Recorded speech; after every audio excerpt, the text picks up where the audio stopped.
Salam benim kanalımın seyirciləri. Çalışacağım mümkün qədər qısa danışım. Hüseyin Məhəmmədoğlu bu günləri prezidentə, vitse-prezidentə müraciət edib.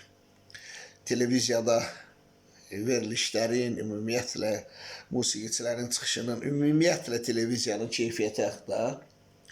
Hüseyin qardaşım, sən musiqiçi ailəsindənsən və sən bunu daha dəqiq görürsən. Amma burada prezident, vitse-prezident heç nə eləyə bilməz ki və günahkar deyil. Niyə görə? Bütün bunların səbəbi insanların kitabdan, ədəbiyyatdan kənar düşməyidir. O verilişi yaradan müəllifdən soruşsan ki, Dostoyevski kimdir, Çexov kimdir?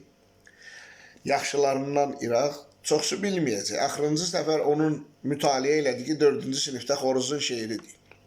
Digər tərəfdən 90'ların axırı 2000'lerin əvvəli pul qazanmaq kommersiya məqsədi ilə verilişlərin çoxsu şou xarakterli oldu. Və indiki nəsil şou xarakterli verilişlərə baxaraq yetişmiş nəsildir. Degradasiya, itirilmiş pillə. Sən indi bu dəqiqə rəhmətli Fuad Poladovun baş rolda iştirakı ilə Shakespeare'in Otello tamaşasını ATV'dən yayımlasan, 3-4 nəfər ona baxıcı olacaq, lap patolog 10 nəfər. Özünü maliyyələşdirmə olduğuna görə ATV'nin, məsəl üçün ATV deyirəm, başqa digər kanalların gəliri reklam üzərində qurulduğuna görə Otello tamaşasını, Shakespeare'in Otello'sunu televiziyadan vermək ATV'yə sadəcə sərf eləməyəcək. Başa düşürsən mənim əziz qardaşım. Əgər belə olsa, yenə o televiziya kanallarının sayı düşəcək minimuma.